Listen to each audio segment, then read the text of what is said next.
So, hello everyone. Welcome to the session Prompt Engineering Best Practices for Large Language Model on Amazon Bedrock. I hope you're all energized after lunch. Who of you is running generative AI applications today in production? Just give me a quick show of hands. And look around. There are not too many hands just now, but who of you is working towards this goal, maybe to AIM 2024? Give me again some hands. There are much, much more if you look around. But why is that? It seems to be super easy to get tremendous good results if you use large language models. Maybe you have been playing with ChatGPT. But then really it's tremendously hard also to have reliable results, which you might want to put into your customers' hands, right? And what we will do today is we talk about prompt engineering, which is actually a means to kind of improve the reliability and enable you to put your applications into production.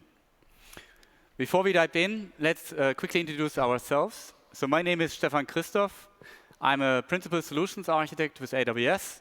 I'm based in Germany, and predominantly I do work with customers in the media and entertainment industry. I have like two areas of focus. One is machine learning, and yes, lately a lot of generative AI also. And the other one is advertising and marketing technologies. And often I work like in the intersection of both. But I'm not alone today. Next to me is Jakob. Maybe you introduce yourself. Yeah, hey everyone. I'm Jakob Panten, and I'm a software engineer from Idealo, where I was lucky enough a while ago to get my hands on Gen AI projects. And I'm really excited to be here and to share our journey with some practical examples of the prompt techniques that Stefan will present to you. OK, so let's get rolling. So what do we have for you today? Let me quickly lay out the agenda. So we first start with thinking about what is prompt engineering, why does it matter, what is it actually? And then we start to dive into some techniques, how we can improve our prompts. And then we will look specifically into a specific large language model, which is provided by our partner, Anthropic, and it's called Claude. Who of you has been using Claude before? Again, like a quick show of hands. Are there not too many? Claude 2 or Claude 3? Let's say Claude 3, a few. I see some 2s. So we will cover like both of them today. What we then will look into is how we can improve the approach, how we build our prompts to be more like an engineering discipline. Because again, we want to put our applications into production, so we need to make sure that we have reliable, good results. And then Jakob will come back on stage and really share Idealo's journey, because that is one of the customers who are already in production, and there's a lot of things we can learn from them.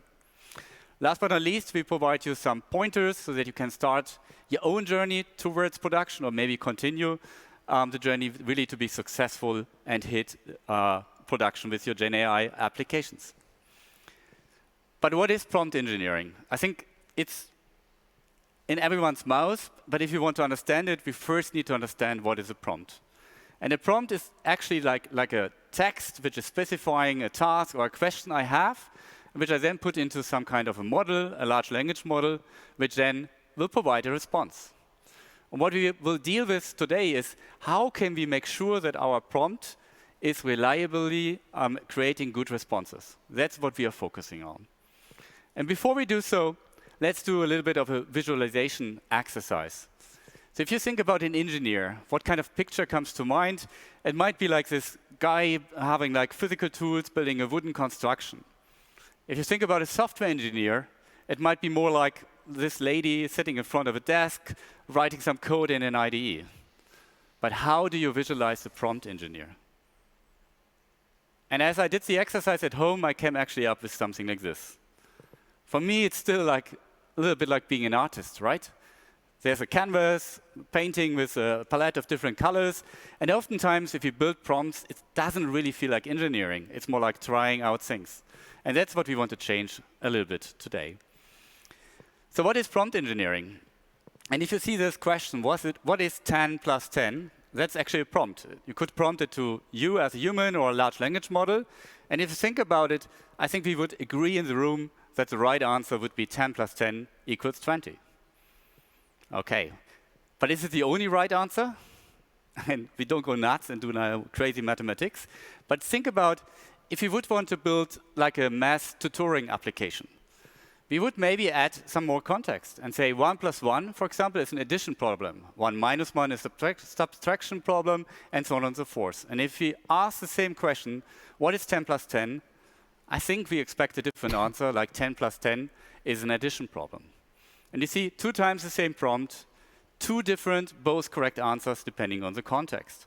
And that's very important to keep in your mind if you prompt models. Because really what you instruct the model to do is mattering. You need to be specific, clear, and also direct in terms of what you want to achieve. Let's do a little bit of an exercise. Tell me a story about cows. And please don't do now right now, because we have too many people in the room. But if you would do, we would have a mess of many different stories. And why is that? It's mostly because I didn't tell you anything about the story. I didn't tell you how long it should be, what would be the audience, what would be the motivation behind. And basically what we see is neither humans nor large language models can really read minds. You need to be clear, you need to tell what you want. And if you think about it, that's not new. Because also if you interact with humans, you prompt humans. So a lot of professions are actually prompt engineering, be it marketing or education. So Jakob and I, we today prompt you for a specific purpose. So we are used to it. And that's again something I want you to keep in the back of your mind, because what we do with humans most of the time also works with large language models. Let's dive into some useful techniques which I can use with different large language models. And let's start simple. The first simple technique is called one-shot prompting. And I think it's the easiest to understand based on an example. Let's assume our task is to generate airport codes. And instead of directly prompting the model, we first provide one example. In this case, there's a user, I want to fly from Los Angeles to Miami, and the expected answer would be airport codes, brackets, lax Amir. And only then we ask our actual question, which is, I want to fly from Dallas to San Francisco, provide me with the airport codes. So we give the model one shot to learn from one example before we ask the question. Similarly, you can do also few-shot prompting, so you have multiple examples. If, for example, you have tweets and you want to classify them based on the sentiment, there's 3 different outcomes, positive, negative, neutral. Maybe it makes sense to have 3 different examples, 1 for each. And then you would prompt with a specific tweet and want to expect the sentiment. So those simple techniques get you a long way already. A little bit more involved is another technique called chain of thought, or in short, CoT. And what that is basically really instead of asking somebody and directly expecting the answer, you also invite to provide intermediate steps. First time that has been discussed by the paper, which is mentioned below, which is chain of thought prompting Elixir reasoning for large language models. And the example I also directly took from the paper. And you see there's like a standard prompting example where you have a model input, you see a question, an answer, another question. So it's a one-shot example. And what you also see is the example is around tennis balls. There's a guy, you don't need to read everything, but he has some balls, buys some balls in cans, and the question is how many balls eventually has. And I did the calculation, and if I'm not wrong, the model gets the right answer as an example. And then we have the actual question, which is around a cafeteria, which has apples, consumes apples, gets new apples, and how many are left. I also did the math. Jakob also checked it. It seems to be right. So we should have 9. But actually, the researchers got back as 27 as the answer of the model. So it's wrong. How can we improve that? And that's where chain of thought prompting comes into play. Left is still the same example like before, and right, we use CoT. And what you see in the model input for the example, we're not just providing the correct answer, which is 11, but we also provide the back of the napkin calculation. How do you get to the result? And that has 2 impacts on the answer the model is providing. First of all, the answer is now correct. The model says it's 9. That's cool. But we also get this chain of thought back. So how did the model arrive with the answer? And it has 2 effects. First of all, you get the right answer. But also you, as a user of the model, can now understand how the model arrived to the solution. So you better understand it. Those techniques are very generic. And now I want to provide you like a set of different tools how you can prompt Anthropic's Claude. And there will be 8 of those. But first, I already saw some of you have been using Claude. The current version of the Claude family is 3. And what all the Claude family members have been trained on is like a dialogue alternating between a user and an assistant. That's good to know, because if you prompt the same way, you get the best results. What's different with Claude 3 is there's now a different version of the API. It's called Messages API. And for those who have been working with Claude 2 or 2.1, you know a different API, which is Completion API. And you see there is no user, but a human. And both human and assistants are capitalized. There are 2 new lines in front, and everything matters. It was actually a little bit clumsy to work with. The new Messages API looks different. And you can also use this for the old Claude versions 2 and 2.1. How does it look like? It's basically a JSON document. You can provide a system prompt, and then you provide an array of different messages. Each of them has a role, which is either user or assistant, and then the content would be actually the prompt or the result. I will not work more on the API level today. I will just show you some more conceptual views, but show you there like 8 different tools which you can work with. First thing, we already kind of covered it. You need to be clear and direct. Claude best responds to clear and direct prompts. But how do I know that I am clear and direct? There's something which we call the golden rule of clear prompting. And it's basically take your prompt and show it to some other human, your neighbor, your colleague, whatever it is. And if he or she understands your prompt, it's very likely that Claude can do it as well. But if humans don't understand your prompt, it's very unlikely that Claude can do. An example of that, for example, a haiku, which is like a specific kind of a poem. So if I prompt Claude, write a haiku about robots, it would provide me like this 3-line poem, which is cool, but it also provides me most likely some kind of a pretext, like here is a haiku about robots. And usually that's what I don't want. I just want to have the poem and want to show it to user or use it in my application. But if I'm explicitly saying skip any preamble and go straight to the poem, Claude will actually do that. So this is a way where I'm clear and direct and get the results I'm intending to get. Second, sounds a little bit like a time travel, a little bit vintage, but XML tags have a role again. Basically, it's the case that Claude has difficulties to comprehend disorganized prompts, similar to humans, right? We usually use sections, paragraphs, and Claude has seen a lot of XML-based data. That's why XML tags in prompts are super helpful for Claude. And if you take an example, a bad example, hey Claude, show up at 6 a.m. because I say so, makes this email more polite. Super messy, I wouldn't know what to do with that, neither does Claude. But if you use like email, XML text, and really indicate what is the email, which should be more polite, Claude can actually do that. The next tool is give Claude time to think, which is like a little bit awkward because usually we want to have very fast responses, but it's the same like with humans. If you ask the human to answer something and you really push for the answer, you might get a wild guess or something like this. How can you do that with Claude? You explicitly say, before answering, please think about the question. And you also use an XML text to say, put your thoughts in the thinking text. And only afterwards, answer the question and put it in the answer text. And with that, you get really in the thinking text, as a result, you get the chain of thought. And in the answer tag, you get the answer. It's fantastic for parsing. And again, you can understand and troubleshoot how the Claude came up with the results. Assigning roles, also called role prompting, is super powerful. So by simply assigning Claude a role, which is well suited to solve the task at hand, really makes a difference. If you take, for example, a customer support agent and you say, Claude, you're a customer support agent, you describe what it means, so you're polite, you're helpful, blah, blah, blah, then you get better results. And you get better results in 2 ways. First of all, you get more accurate results, which I show in the example. And also you can change the tone and the demeanor of the answers. Super helpful for customer support agents, for example. Let's take an example of this. If we prompt Claude to solve logical puzzles, and then we provide a puzzle, it might or might not give you the correct answer. Depends on the complexity of the puzzle. But if we assign a role, like you are a master logic bot designed to answer complex logical problems, the accuracy is increasing. The likelihood that you get a good result is better. It's something which is surprising to most of us, but it works. So keep this tool in your toolbox and use it for your own prompts. Next one, we also touched already. Usually you don't want to generate responses for the sake of creating responses, but you really want to use them downstream.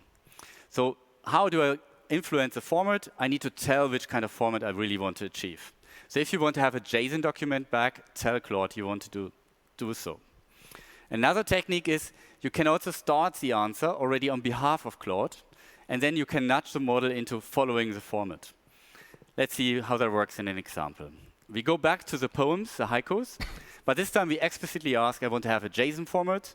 I want to have these keys, first line, second line, third line, in the format.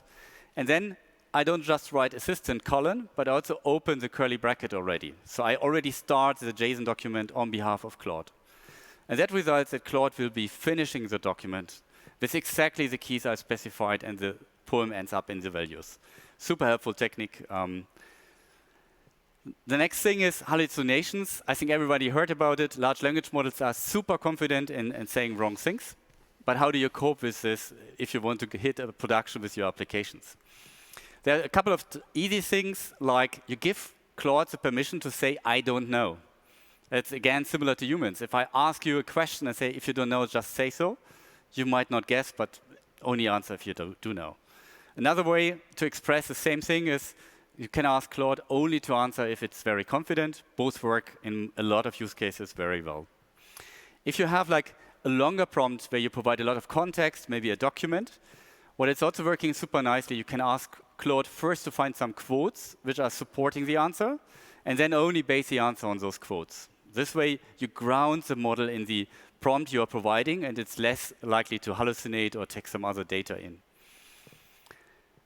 For most of our applications, we would have a lot of prompts which we need to build, because there's a lot of different data we are working on, and that is not the best way to do it. What you usually want to do, you want to engineer a template. And for engineering a template, let's take an example again. Let's assume we work on animals. So we have like a cow, a dog, a seal, and instead of writing prompts for each of those, we write one single prompt template.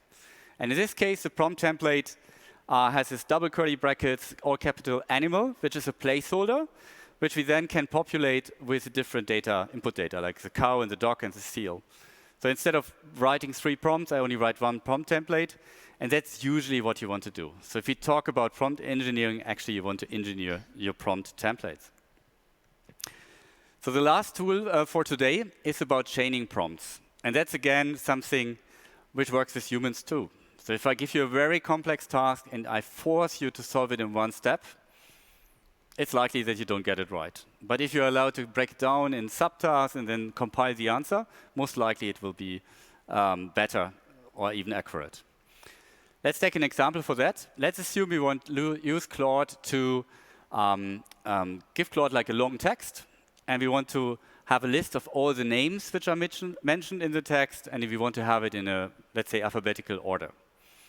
So we can write a prompt for that, and in most of the cases, for most of the texts we are providing, most likely Claude gets it right.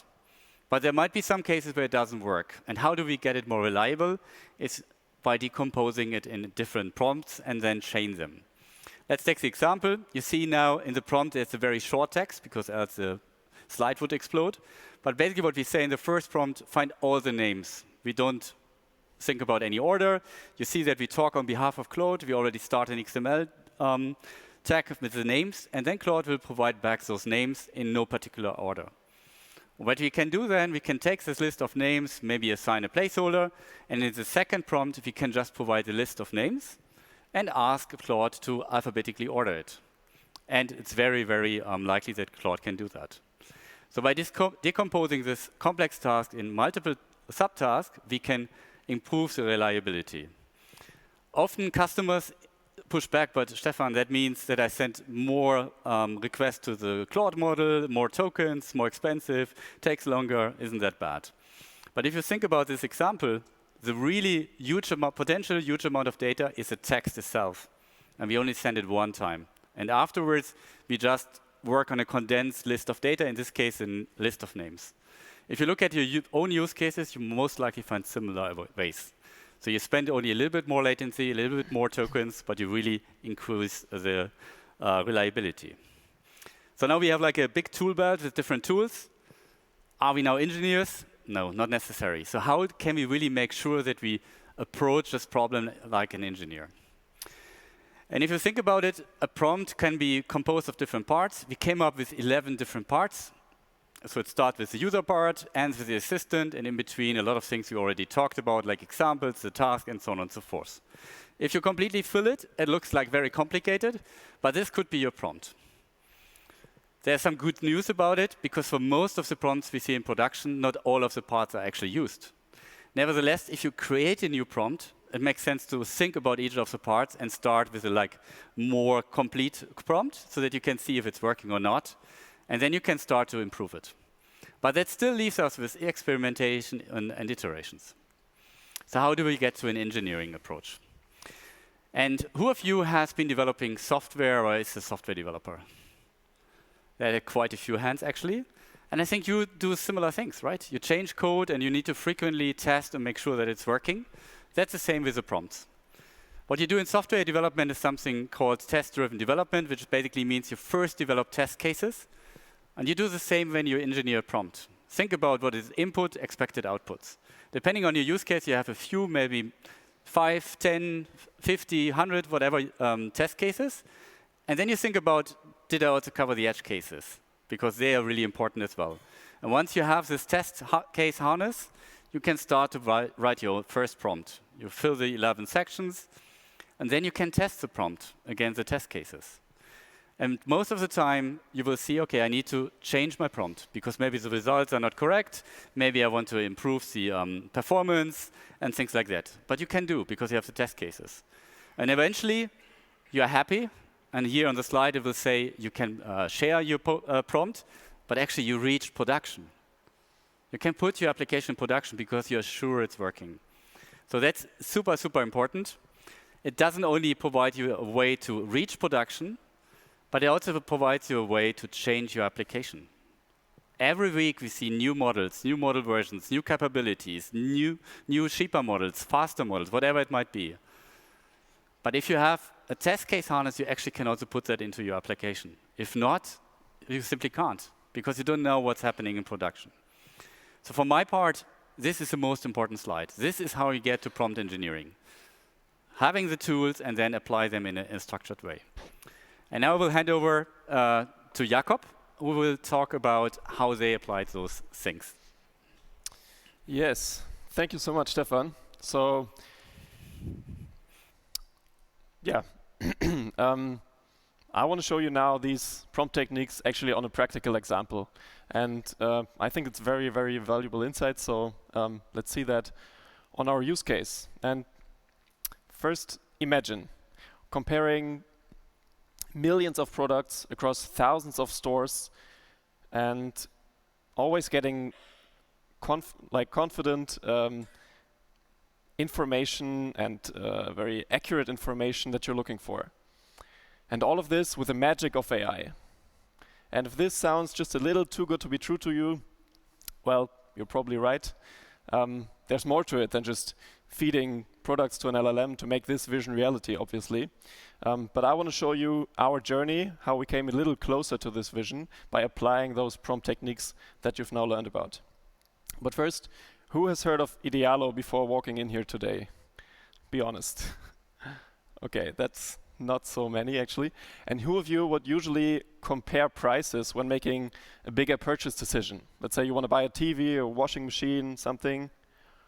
OK, yeah, that's quite a lot. So thank you. I can tell you, in Germany, we are very keen on comparing prices too. And the place to do this online would be Idealo. So about half of the German online shoppers visit Idealo at least once per month. And that gives us a huge reach. We're not only active in Germany, but in 5 other European countries as well. And you see some more impressive numbers here, but the one I want to focus on right now is the one on the bottom left. So we have over 500 million offers for 4 million products in more than 50,000 shops. And based on this huge catalog, our mission is to become the platform for making shopping decisions online. And when we first saw these very, very capable language models in the late 2022, and then the rapid development that followed, we of course looked into use cases for Idealo as well. And we soon concluded, well, there's only really one use case to rule them all. Another chatbot, right? A shopping chatbot. And users would probably love to chat about products and prices for all day long. Okay, jokes aside, we did consider a chatbot actually. We did iterate over it for a bit with UX research also. And we soon found, okay, users don't really like to type so much and write with a chat all the time. And well, that doesn't really help in building a chat experience. So we stepped back and thought, okay, how to then pick a good Gen AI use case? And we came up with a strategy that works quite well for us right now that I want to share with you. So first thing would be always start with the user need and really understand them properly. In our case, for example, we do know, because we have a so-called customer journey map, we do know exactly where in the customer journey a user is facing which problems. And that could be, for example, a user who comes to Idealo with a certain product in mind would usually want to assure themselves that this is really the right product and that there's no better alternative out there. So there's a user need for affirmation here. Second thing to focus on would be the core LLM abilities that have not been there before, right? So just because you can do simple math with an LLM doesn't mean you should, because it's just a waste of money and can be easily done without LLM as well. Things to focus on would be rather something like reasoning, conversations, personalization, or any kind of semantic language understanding, because this is where we can really leverage the full potential of these language models today. And the last thing would be feasibility. Technical feasibility, but also economical feasibility. You want to always validate your ideas very quickly and often. It might be just a prototype or a mock-up or even a wireframe, but you want to show it to your users as soon as possible and as often as possible, because only that way you will get valuable feedback that you can then iterate with. And if your use case then lives at the intersection of all those three, you might have a very viable use case and you're on the right track. And we use that strategy to come up with a use case called product comparison that I want to show you right now. So let's say you come to Idealo and you're looking for an iPad. Here you see a yellow iPad from 2022, has like 64 gigabyte, and you have some basic product information on this product page already. But now you probably want to know a little more and you want to dig deeper, so you scroll down and you get this full list of features that we have on this iPad. I know it's very small, you don't actually have to read that. It's a lot of text, and as we know, users want to assure that this is the right product. Maybe there's alternatives, so I would go ahead and take another product, an iPad from 2021 maybe, that's a little cheaper, and now I want to compare those two. And I see these two big data sheets, and I have to say, first-hand experience, I'm super overwhelmed.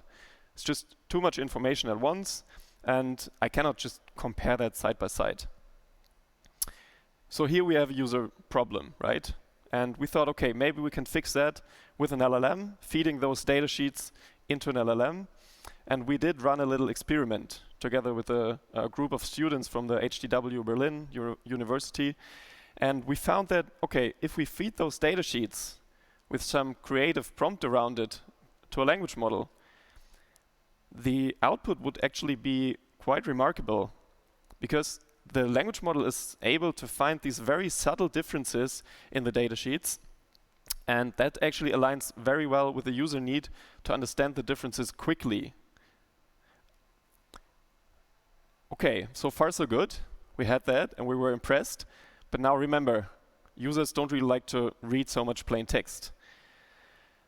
So we had to come up with a more visual approach, and we developed this tabular format.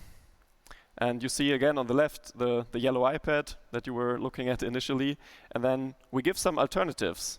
And we recommend some products that are similar, which are based on what other people bought, to enable the user to narrow down the options. And we found those to be a good fit to compare against, actually. And then second thing, we curate only the most relevant product attributes from this big data sheet that you want to compare. So the user has a quick overview and can compare more easily. And then the last thing we do, we highlight the values of the respective winners for these features in order to enable the user to understand the differences very quickly and in a visual way. So this is how we address the user need. Now I want to show you how we map that to LLM abilities. First thing would be language models are very good to extract relevant attributes out of this given context. So you had this big data sheets, not only the one, but all three now. And the model basically can decide which attributes are useful for the user to compare. And then the second one would be the language model is good in judging, okay, what is a good value here? So for example, for camera resolution, what is a good value? Or for the weight of an iPad, what is a good value? It might be low on an iPad, but might be high on some other product, right? So it's also based on the context. And the model, we leverage the model's capability here to be able to judge. And this basically gives the user a very quick overview. All right, so far so good. So now we've seen how we map user needs to LLM capabilities. Let's take the next step and actually see how feasible that is. And here comes prompt techniques that we use. So let's take a high-level look first on the prompt structure. We give the model some context. You've seen that from Stefan before. We do role prompting here. So we tell the model exactly what to generate, in which format, and in our case also in which language, because we want to serve it to our German customers. And then the next step is we want to ingest these big data sheets. So we want to ingest the product information. We want to pick the features to compare. Then we want to collect the respective values and identify potential winners in these values. And in the end, we want to output everything in a structured format, which in our case is JSON format. All right, so looking at the first bit, we do leverage here a technique that you might have heard of, and it's very commonly used currently, called RAG, or Retrieval Augmented Generation. And what we can do with it basically is we don't only rely on the knowledge that the model has been trained on, but we can ingest some external knowledge into the prompt for the model to generate the, to base the answer on. And this is way more effective in this case than, let's say, fine-tuning, because we have up-to-date data sheets that we always want the latest version of, and we don't always want to retrain our model on those data sheets when generating product comparisons. Okay, so how does our RAG look like? Whenever a user comes to Idealo, sees this product page that you've seen before, we send a request to a so-called query orchestrator, which in our case is a Lambda function. And this query orchestrator then fetches the data sheet for the product that the user is looking at. But it's also fetching 2 more data sheets for similar products. And then these data sheets are being substituted into a prompt template and sent to the model. And the model being Claude in this case. Claude then generates JSON output, so basically a product comparison object that we can serve back to the front end to show this tabular format product comparison that you've seen. Okay, so this is how we use RAG and prompt templates. Let's take a look at the next steps. We want to pick the features, we want to collect the values, and then identify potential winners in these values. And here we learned how good, and I have to say learned the hard way, how good chain of thought actually works. And you've heard that from Stefan before. You basically not only ask for a certain output, but you tell Claude exactly the steps to take to reach a certain goal. So this would be our chain of thought. You see here on the left the prompt structure, and then on the right the respective result. And the first step in our case is pick the most important product features for this comparison. Next step, collect values for each feature from step 1. And then for each of these features from step 1, compare values from step 2 and highlight the winners. And you might say now, there's some redundant information in this object, like we could shrink that down. But this is exactly what enables the model's complex reasoning capabilities with these intermediate reasoning steps and also the intermediate output. And that actually works quite well and reduces the number of errors in your output. All right, so far so good. Then we only have left the output in a structured format. And if you ask Claude to output JSON, you actually might end up with a valid JSON object. But it might not be the same structure that you had in mind, right? And also Claude sometimes tends to be a little too nice about it and give you some introduction to your object, like, hey Jacob, thanks for your question, here's your JSON. And although that's nice, we definitely want to avoid that, because this is never going to be valid and we cannot just serve that back to the front end. So how do we get confident structured output that we want? We always give an example in each step of how the JSON structure must look like. And because examples are a very, very powerful tool, because they enable this in-context learning for the model, we not only give one example per step, we also give one final example at the end with a full JSON structure. So that would look like this. And then the third trick we do, you've heard that also before from Stefan, is speaking on behalf of Claude. So we actually pre-fill the response with an open curly bracket in order to start with JSON right away. No introductory sentence, no being nice from Claude. And that actually works towards confident output. In our case, we did generate like 200,000 comparisons with it, and we went down to 0.5 invalid JSONs only. And that actually works quite well in a production setup for us. All right, speaking of production setup, we of course faced some challenges and had some learnings on the way, and I want to make sure that you don't make the same mistakes, so let's talk about production challenges here. First, we want to look at cost and latency. And obviously, we started off with the most capable model out there initially, and we've seen these impressive results and we're quite happy about it. But then we soon found, okay, if we want to scale that up, the costs really add up, and it might not be economically viable for us anymore with this model. So we looked into different directions, and then we switched to Claude on the Bedrock API, and we've seen that we could reduce the cost immensely. And with Claude 3 Sonnet, when this came out this year, we could reduce the costs even more. And we suddenly had a viable use case again, which was really, really cool to see.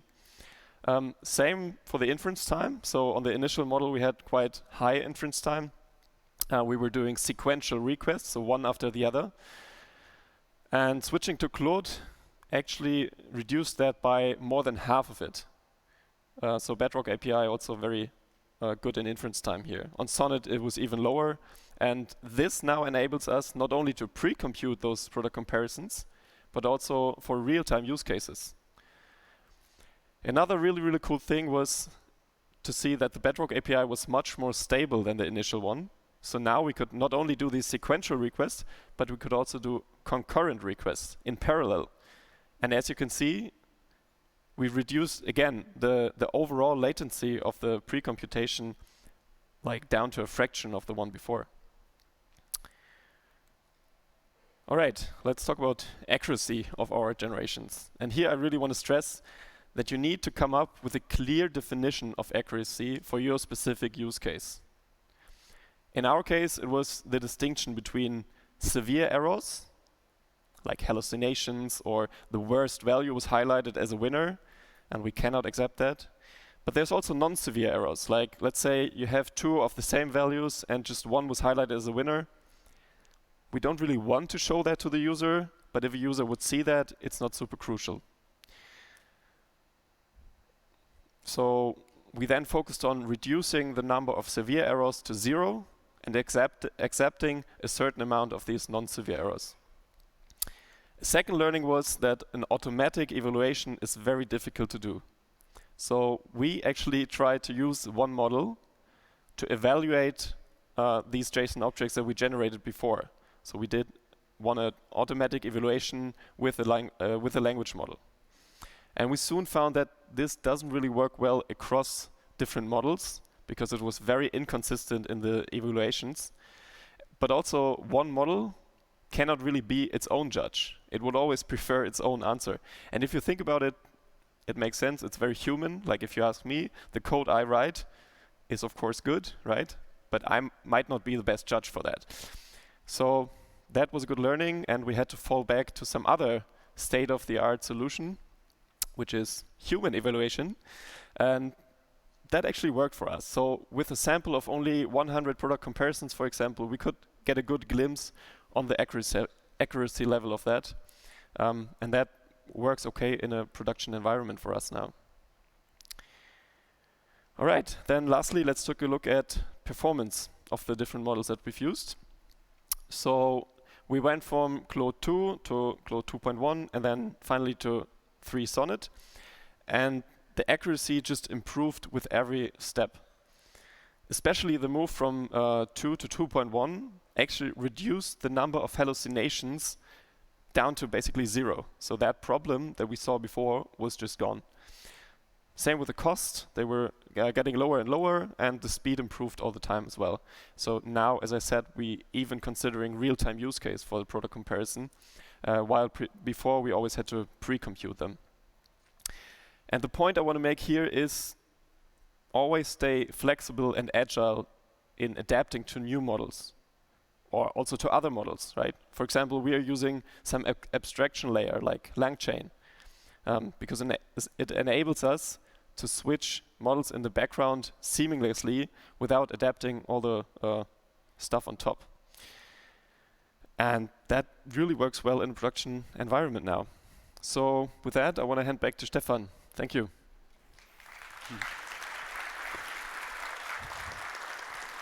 Yeah, thank you, Jakob. I think that's super, super impressive. Before you leave, we also want to leave you with some pointers how you can either really start your own journey, because some of you haven't started yet, but maybe for others who are already on the journey to have it more successful. So what we've seen is specific for Claude, Anthropic, the provider has very good documentation.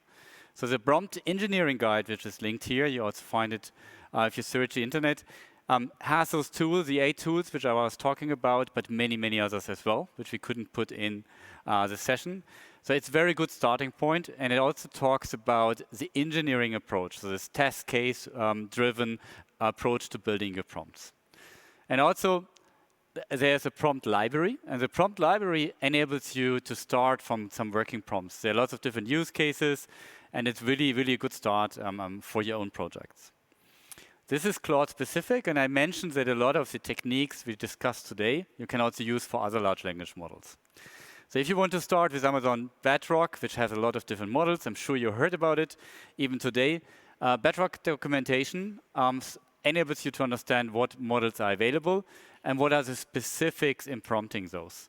So we now have like a conversation API, which is abstracting differences between different models, but still it really makes sense to understand how the model of your choice is prompt best. We've seen a lot of slides today. Best thing is always to dive into it, to get some hands-on experience. A very good way is the workshops which we have. Here I selected a Bedrock workshop where you can make your first hands-on experience on how to use Bedrock. I think you might have seen this slide today earlier, skillbuilder.aws, very good resource to build your own skills, way beyond generative AI. And with that, I would say thank you. Thank you for listening. Before you leave for the next session, please make sure that you provide feedback. The feedback enables us to have summits like this and us as a speaker to improve our talks, to make it more relevant. You see the contact details of both Jakob and myself. Don't hesitate to reach out to us. We're also around here at the summit. If you have questions, comments, more than welcome to approach us. And with that, I wish you a very successful and good summit. Thank you very much for your time.